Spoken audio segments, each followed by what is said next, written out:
This episode is sponsored by the Pisgah Coaching Institute, founded by IFS-trained Master Coach Brian Jadon, who has been a pioneer in the integration of IFS and coaching for more than 2 decades. Brian and his faculty teach a blended methodology for clarifying and living into a vision. Enrollment is now open for his 2025 training. To learn more, go to pisgahcoaching.com. That is PISGAH coaching.com. Hey everyone, I'm Tammy Sollenberger, the author of The One Inside, 30 Days to Your Authentic Self. This podcast is for anyone curious about who they are, the different parts of themselves, and for those who want to connect with their true self. Welcome. I'm so glad you're here. Hey everyone, welcome. This is the second of 3 re-released episodes that we're putting out this summer. This one is with IFS lead trainer Susan McConnell. It is one of my favorite episodes, and I know it's one of your favorite too. Susan wrote the book Somatic IFS, and if you don't have that book yet, I would highly recommend it. It is still one of my favorites, and you'll hear me go on and on and on about that. Here's one of many great little nuggets from this episode. Just noticing how many times a day are you embodied, or maybe just asking that question, am I embodied right now? And if I'm not, then there's a part here. And if there's a part here, can I turn towards that part and get to know it? But I love that question, and I had forgotten about it as a cue or an assessment of self-energy. How embodied am I right now? I love that. So hope you're doing well. Enjoy. So I am super excited to talk about your book. Yeah, thank you for inviting me. I'm excited about it. I love talking about my book. Yeah. I think it might be one of my favorite IFS books. No, it's really that good. So thank you. So what I thought we could do today, if this feels okay for you, is really just talk about the basics and hang out in that first, like I said, 60 pages, your intro, and then the intro to Somatic IFS. Mm-hmm. Sure. So I guess my question for you is, why do you think there has been such a cutoff, in our culture and in our time, from mind and body? I find it fascinating to see the parallels between our internal system and the wider systems. I think a lot of people are drawn to IFS because of that. Because we know that we're really not, even though it's very helpful as therapists to look at the individual system, the intrapsychic system, we know that it's so influenced by the external systems, from increasing levels, right, to our families, to our communities, and to really the whole planet, the whole human species, and our ancestors as well. And I think I don't think we're born that way. I think we're born, and even if we go back far enough in our ancestors, we are actually, in some of our resources, our gifts, our abilities to sense have really become more vestigial, as we don't need them for our own survival. So, but I think, babies are all very, they're not verbal at all, right? They're all very right brain, and they're very much into their bodies and their own sensations. And then we lose that. And just to have maybe all of us, including the listeners, just consider, when did we develop parts that learned, for whatever reason, for whatever series of reasons, to cause us to disconnect even a little bit from our bodies? Yeah. As you're saying that, one thing that comes up for me, and I think, a big thing is trauma, right? When there's any trauma to our bodies, then that would obviously be a huge disconnecting thing. But one thing that came up for me as you're talking is the diet culture, sort of this, that I think is, for a little girl learning in elementary school that I'm supposed to be on a diet and I'm supposed to not like my body. And that's what other girls around me were doing. That's what my mom was doing. And that was something that was like, oh, okay, I'm not supposed to like my body. I'm supposed to be mad at it. And I'm supposed to treat it this way. And okay, sort of, I think for me, just personally, that's sort of one of the first ways of disconnecting me from my body. One of the lines that you say on page 2 that I highlighted was, my body needed a different relationship with me. I am a body. Yeah. So can you say more about that, this idea that I am a body? First of all, just going back to what you said, absolutely. There's so many factors that cause us to disconnect from our bodies, to come up with that belief that I have a body. I have a body that I sort of either don't like or criticize or drag to somebody to make feel better, or again, try to fix or improve or ignore, or, all of our parts that relate to our bodies in a certain either objectifying way or, some other protector part, really. I think you really spoke to that a bit. And so just, that language of I have a body, which makes me a bit separate from this body that I'm inhabiting, rather that I am my body. I am, I don't know if I said I am a body, but I'm thinking right now it's I am my body. My body. I am my body. Yeah. That's not to say that, that we perhaps don't have, what people might refer to as a soul. That, of course, none of us knows for sure. We have beliefs or faith or whatever about what happens to our bodies after our bodies die. Perhaps we are more than our body, and I am my body. And I just find that phrase really helps me to be in my body, rather than to read it as if it's like a few steps away from me. Yeah. And I think that does make sense. That protector parts probably can early on disconnect us from our bodies, even if we feel like, now I'm thinking about like physical pain and people that have have diseases, or people that have, feel like their bodies have betrayed them for various reasons. Yeah. And you bring in, a lot of gendered stuff. So it really, the whole concept intersects with so many different aspects of the economy and fashion, the marketplace, that in school, I think a lot of times, maybe when we first enter kindergarten or preschool or whatever, and we have to sit still, we have to line up, we have to wait to use the bathroom. We're shamed if we honor our body's impulses. And a lot of that has to be done for our socialization and fitting into society.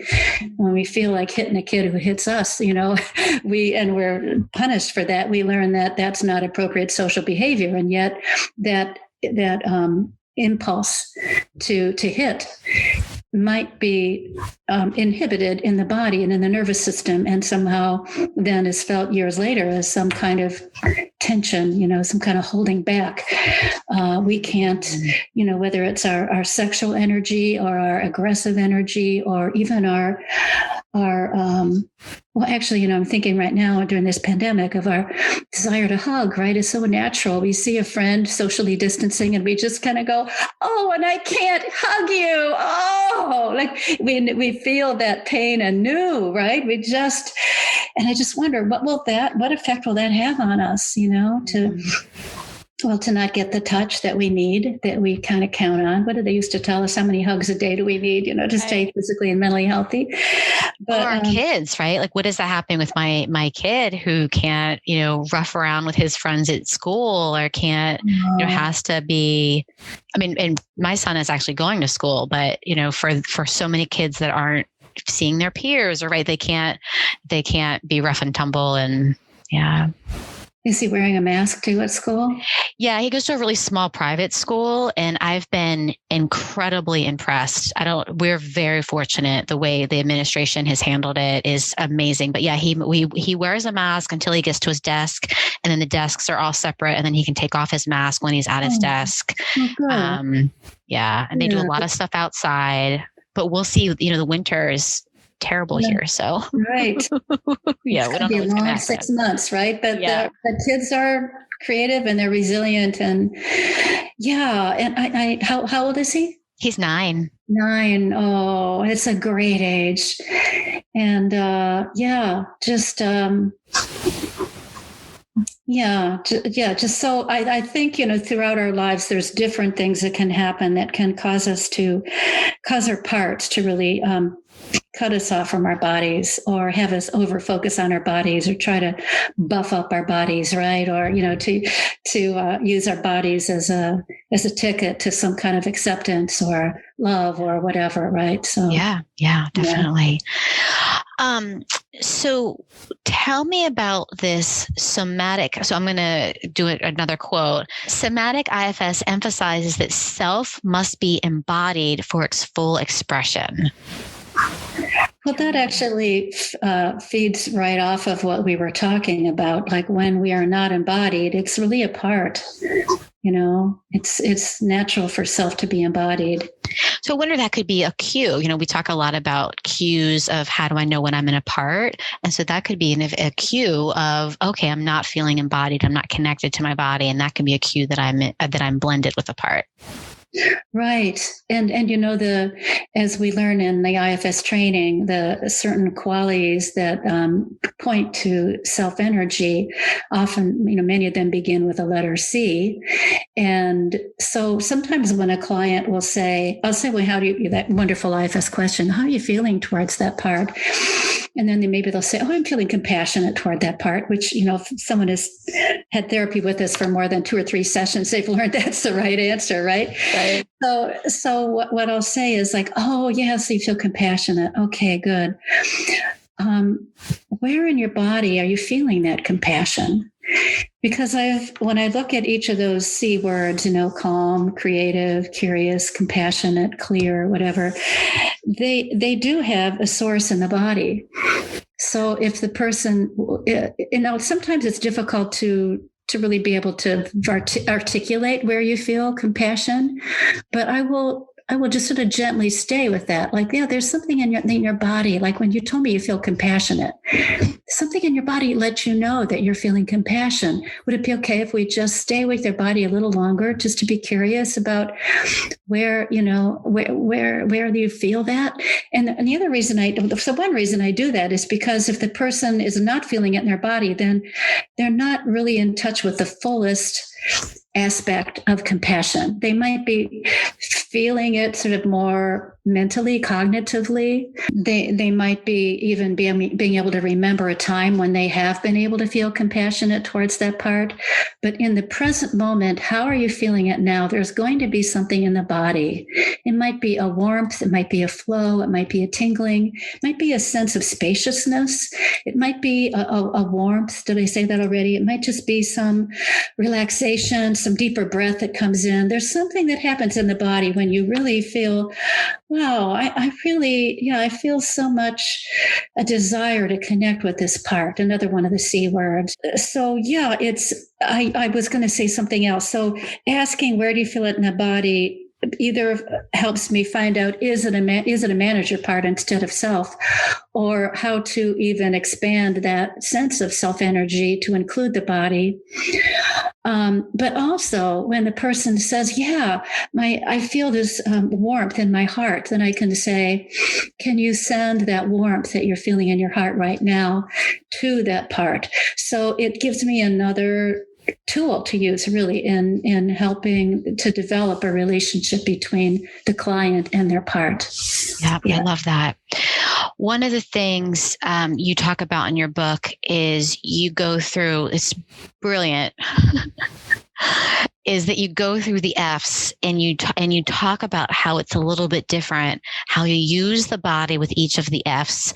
And I think for me, I'm really big on like, okay, where do you find that in the body? You find it in your heart. Okay, move on. We're not talking about your body anymore. You focus on that. Okay, here we go. And so I loved that. So number one, you don't actually ask that question. Where do you find it in your body? You ask a question that's different. And then you include the body in each of the F's. Mm-hmm. I just was like, wow, that's brilliant. Yeah. Well, good. Thank you. Thank you. Of course, when I teach IFS, I tend to teach it that way too, because that's how, how the model was presented to me. I think I sneak the body in a bit more maybe than some trainers, but yeah, and some people have said to me, well, I don't really know why you have formed a somatic IFS, because IFS is quite body centered anyway. And I'm like, yeah, like you said, like IFS really helped you to become, more fully embodied. And yet what I think traditionally, when we bring the body in more traditional regular IFS, we bring it in, where do you find that part in your body? And then when we're ready for the unburdening step, we say, where is that burden in your body? And we do sort of tend to leave it out, which is our culture, right? We kind of do touch into the bodies at certain moments, and then mostly we leave it out, Yeah, right. Yeah. So I have found it to really basically, I could use the word potentiate, make more powerful the model, to bring the body in more fully. And there's been, so many, particularly recently, with all the neuroscientific advances in our understanding of trauma and other clinical issues, and how both the nervous system and the body as a whole is involved in certainly in wounding as well as in healing. We really have to include the body for healing. So that has encouraged me to bring the body in with every step. So it's whether we're accessing a part or developing a relationship with a part, deepening that relationship and witnessing. Sometimes in terms of witnessing, we talked before about protectors and how they use the body. But exiles also, of course, are in the body, and they are often waiting to tell their stories. And I refer to them even as body stories, that there may be a verbal story and even a visual story, an emotional story, but there's also a body story, and it's important to include them all. Particularly with trauma, oftentimes the various aspects of what really happened to that person do get split off, as we know from our studies of trauma. They get cut off from each other, dissociated from each other. So a complete healing is going to be stitching those back together. So, but in some cases, the story is only available in the body. And so if we're not witnessing through the body, we're thinking that we're not getting the story at all. Yeah. If the story cannot be told for various reasons, verbally or with images or with memories, it often is trying to be heard through physical sensations. And if we don't listen, the physical sensations, just like we know exiles get more and more desperate, and they turn the volume up even louder. So physical sensations can turn into some pretty extreme pain, pretty extreme symptoms, even chronic illness and disease. So that's not to say that, of course, every illness is an exile trying to tell its story, but it's good to consider and to invite the part to tell its story so that it can be witnessed in the body.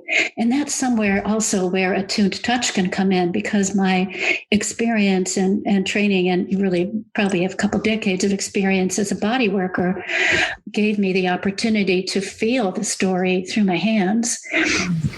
So, and that's not to say that therapists need those, hours and hours of body work. They're, practice or what I'm trying to say, training to open up the senses in their hands and in their body to receive through that.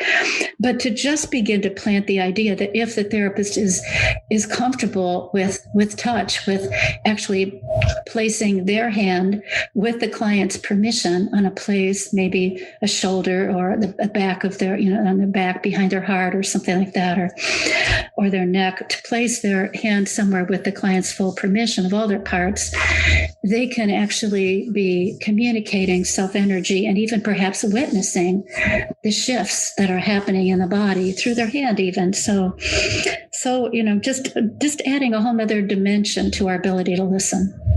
It's unbelievable. So you talked about, I think there's a part of me that wants some more clarity around how the 5 practices. So the 5 practices are associated with the elements, and then they're also associated with different structures of the body. Yeah. And so I'm going to skip over the elements for just a second to ask this question. Is it that,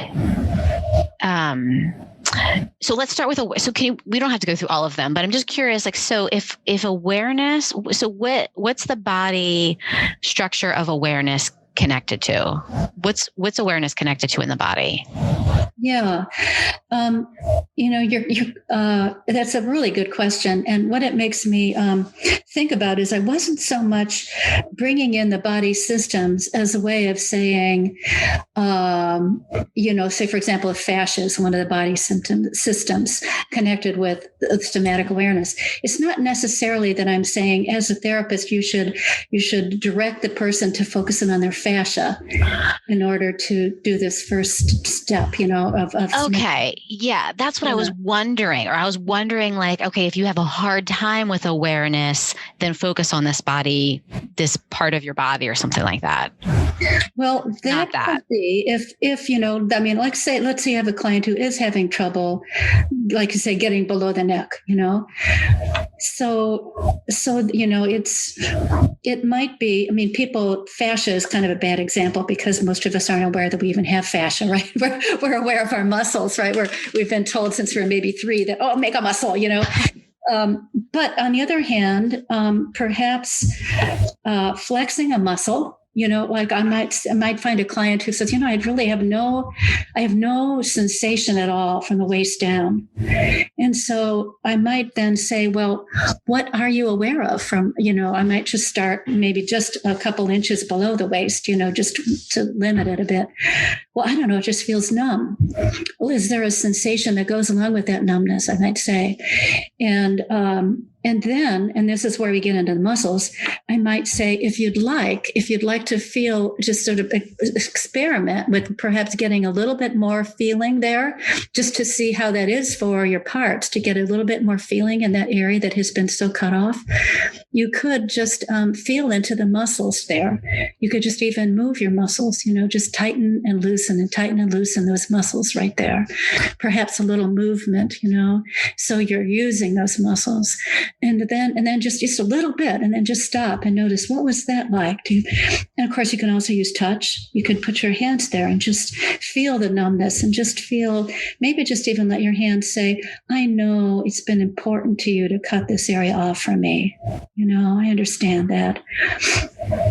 What would be bad about if I hadn't gone numb here? What would be bad about that? And then, of course, you can help the part realize that was then, and maybe now it's not such a scary thing. Mm. So the body systems, I think I added that part when I was writing the book. I think I wanted to focus more on the specific, I just love the body, and I love these body systems, and I've loved learning about the body. And I wanted to bring that information in as a way to help everyone become more embodied, because it's really helped me. In my training as a body worker, I, of course, had to learn about these systems, starting with the muscles and the bones and the fascia and the nervous system, and then into the viscera and the circulatory system, et cetera, et cetera. And I found that learning about all this was fascinating to some of my parts, but also helped me become more embodied. So with the somatic awareness, I bring in a few body systems, including the nervous system, because you may notice most every system has, either the autonomic nervous system or the central nervous system or a sensory and motor system or whatever. But of course, with the conscious breathing, it's obvious both the respiratory muscles as well as the organs of respiration, which are mainly our lungs, but also our voice box, because I bring in embodied speech. So just bringing more awareness to the little alveoli in our lungs are filling up, and just how everything is opening up and then letting go, just the rhythms of expansion and condensation, and just to get a sense of our anatomy is something that I think we don't have enough training in that. So I wanted to contribute in my book just a bit, and maybe to tickle people's awareness or interest in that. And they can also, the book can be everything. You can, huge tomes are written on anatomy. So if people want to know more about it, there's also really wonderful videos that are I can't remember the name of it now, but anyway, you can certainly search like The Living Body, I think is the one that I have. And Oh yeah, and yeah. have you seen that one? Yes. And particularly like for yoga therapists and yoga trained teachers, and it's just so wonderful though because a lot of it is animated, and you can just see the muscles that are attaching to the bones, and what muscles you're using as you move, and so it's really you can kind of like it's almost like having a virtual.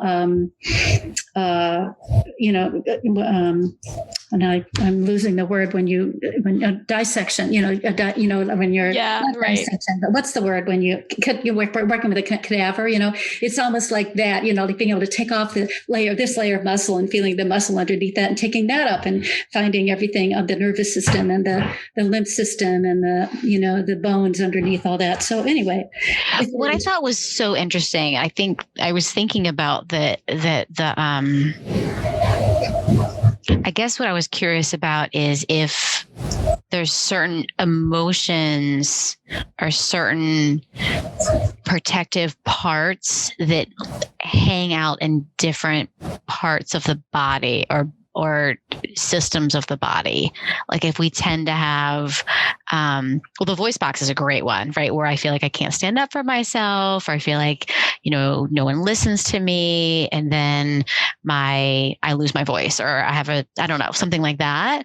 I think that's what I was thinking about the connection between, I think I just need to read the rest of the book.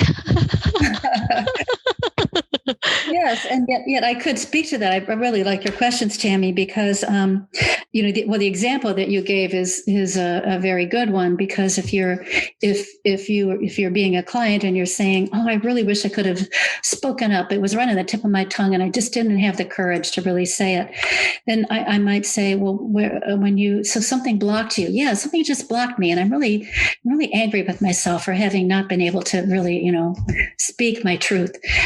Well, let's find that part in your body, and you might find it in some tension in your throat, and it might help you if I knew some anatomy that I could talk to you about the process of speaking, and how actually what I would say right now, this is coming to me right now, is we need the support for our voice from below, and you can hear, like if I'm just talking to you more from like up, if I'm not in touch with my belly, but I'm like, well, there's so many things I could say to answer your question. I really don't even know where to begin.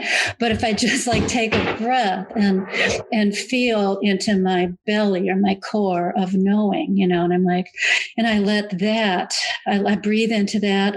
I maybe put my hand there. And I say, I've got something I want to share.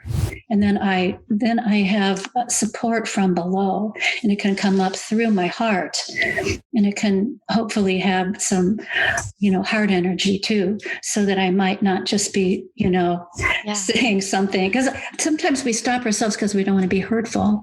And sometimes we stop ourselves because we're afraid we won't be heard anyway. We won't be believed, or we've been punished, So pointing to the anatomy, or just even getting a sense. That's why we start with our own bodies, Yeah. I think I was going to say a lot more about that, but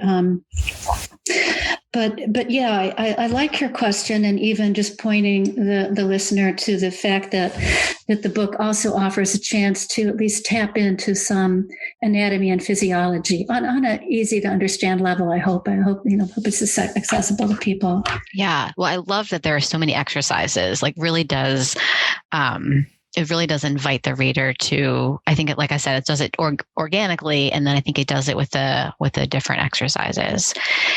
One more thing, though, because I'm related to the question that you had, because this is important. I do want to make it clear that because over the years, of course, I've read anything that had to do with body mind. You put the two words together and I just devour it.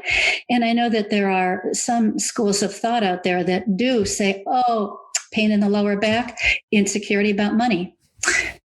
Tension in your shoulders, concern about work, digestive upsets, you're not getting the love you want. So obviously in IFS, we really guide, we facilitate the person's inner awareness to find where is that part in your body? What is it saying through your body? What does it need? What does your body tell you that it needs? And, so I just want to emphasize that's my focus here. Yeah. I love that. That is exactly, I'm so glad you're understanding my questions, because I don't feel like I'm being articulate about my questions at all, but I feel like you're answering exactly what I meant. I'm like, good for knowing what I meant and not what I just said. But that's exactly what I mean, because I think I don't know those things. And I've heard that before.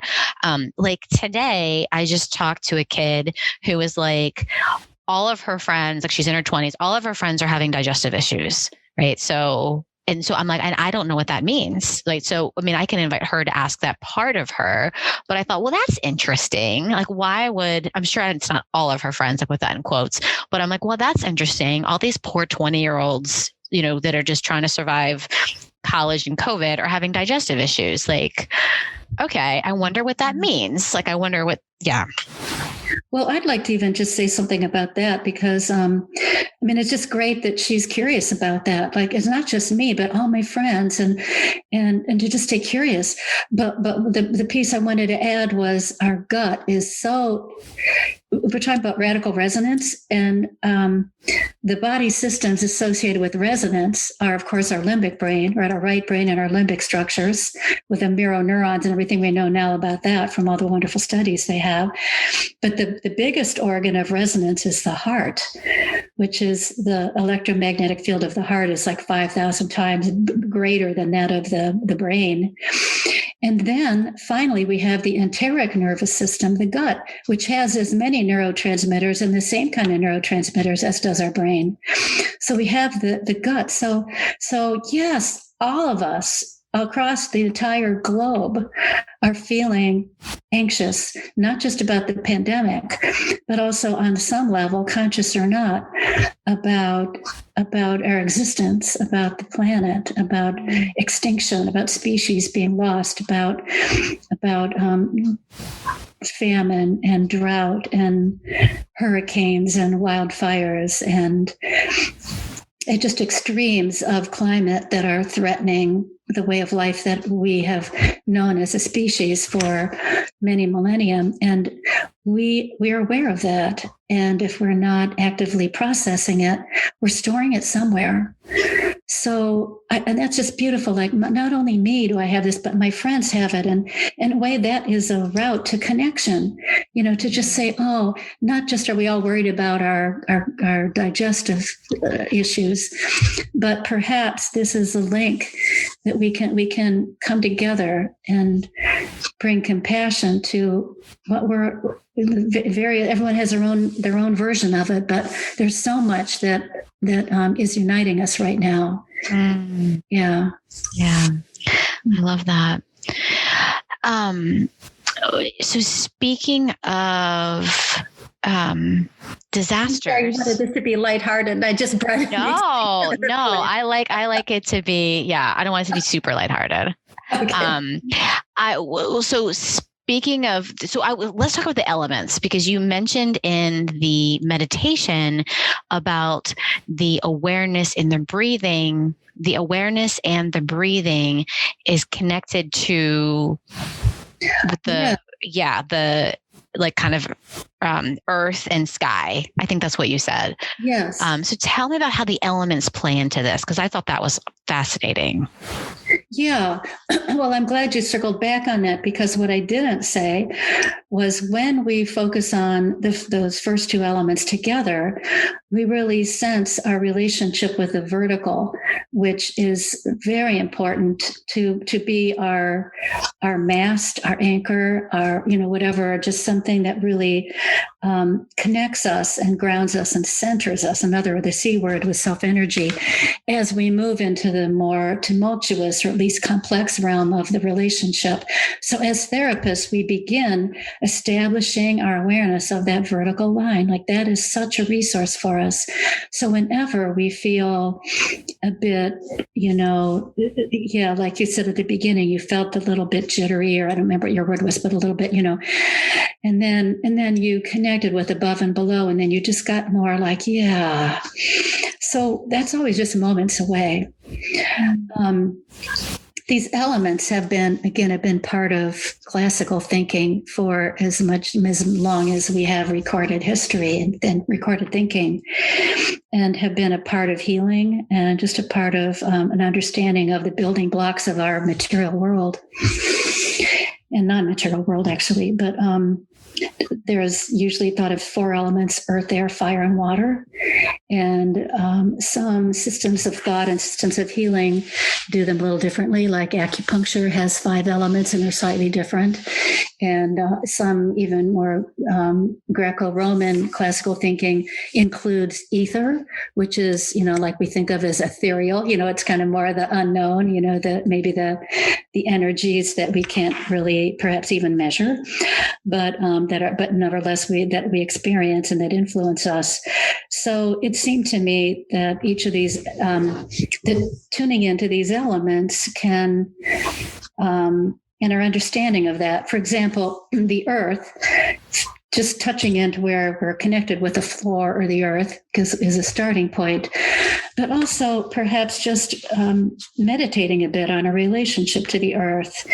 And even in our earliest connection, our earliest grounding was to the wall of the uterus. That's where we connected with the mother, so we have that grounding through our navel, and then we have the grounding through our feet as 2-legged creatures. And just the earth, which has sustained us and supported us and give us that sense of belonging. And then the sky, the earth, the element of air, which brings in, just like we think of so much, we have this wonderful solidity, and that's an aspect of reality, right? But then there's not all of reality. There's, we love the spaciousness and the imagination, and the sky's the limit, just the infinite space way above us. The earth has a limit to it, and we like that sometimes, but the sky, it just goes on forever, so it gives us that sense of possibility and inspiration, literally inspire, And then the water, of course, the earth being 3/4 water, our bodies being 3/4 water, and water is life, right? So, and water is emotion. Water is often associated, if air is associated with intellect, our water is associated with emotion. So that opens us up into deepening into the emotional realms. And fire, fire can be a very gentle warmth of the metabolism within every cell, which is keeping us alive.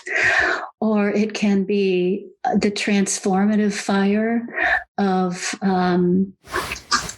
we just recognize that even though they're destructive, forest fires also are healthy and necessary for purifying and cleansing.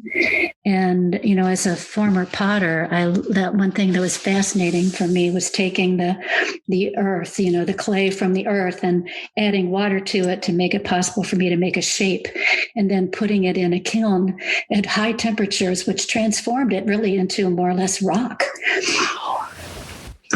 So there's a depth to fire. At the core of our earth, we know there's enough pressure and there's transformation.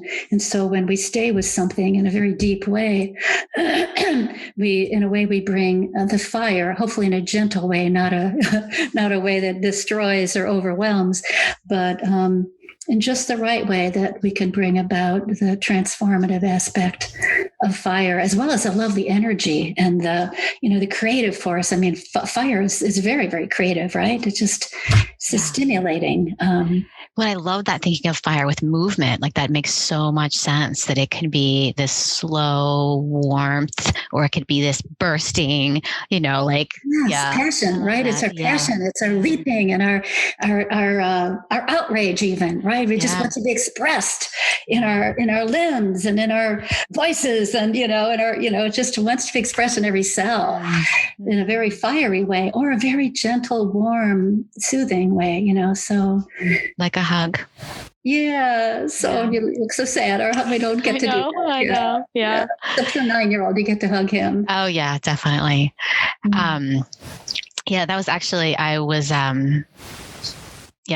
got sick in July, and it was just a cold, but I was tested for COVID, and I had to wait, I think it was 3 days, and I couldn't hug him. That was the worst part, as I couldn't touch him. Like I had to, I had to isolate and all that stuff, but I, couldn't touch him. And that was awful. That was the worst part. Yes. So let's just check in because it's been an hour. How are you doing? What else do you feel like you want to say? Or do you feel like we've covered a lot? So let's just check in. I like that invitation to just stop and check in and kind of ask. We can both ask ourselves if we feel complete. And then, of course, adding the body component to that, like how is it? Like, because I was going to say, like, kind of quickly, I was going to say, I think it feels complete. But then I get curious about, like, what is it in my body that tells me complete? Certainly, it's aside from the body, I can just tell that I don't feel like I want to go, oh, and I forgot to say such and such, so I don't have that impulse to like add something.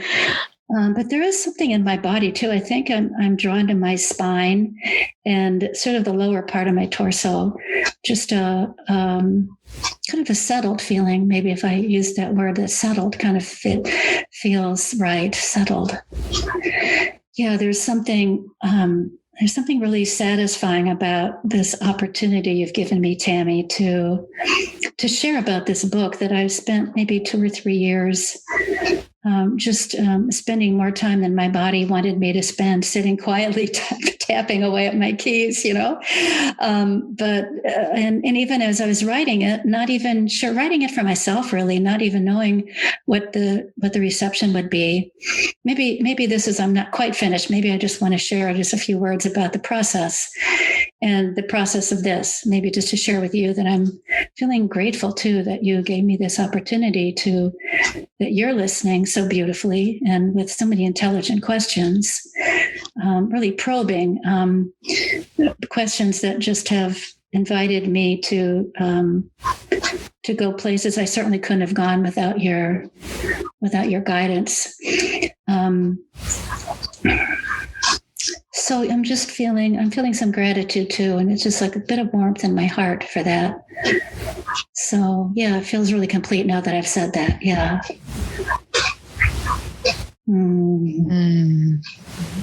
I love seeing you too with your hand on your heart and just nodding, and yeah, I'll do that. Mm-hmm.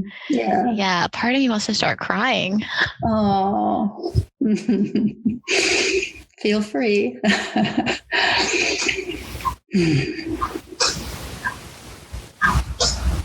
Yeah, I'm not sure what it is about you and about the book that is that feels different for me. Like the only podcast I've ever been nervous about was the one that I did with Dick. And I think that's what it was. I don't know that I was nervous, but I definitely had a lot of different parts up this morning and last night, and that felt different. So I'm just feeling really connected to you, and I'm not sure what these tears are about, but they're like happy tears. They're like, you know what it is? This is what it is. Okay. When I lived, I'm from Maryland originally, and it's like when you go home and you see someone you haven't seen for a long time and you start crying. Oh, yeah. Oh, I love that.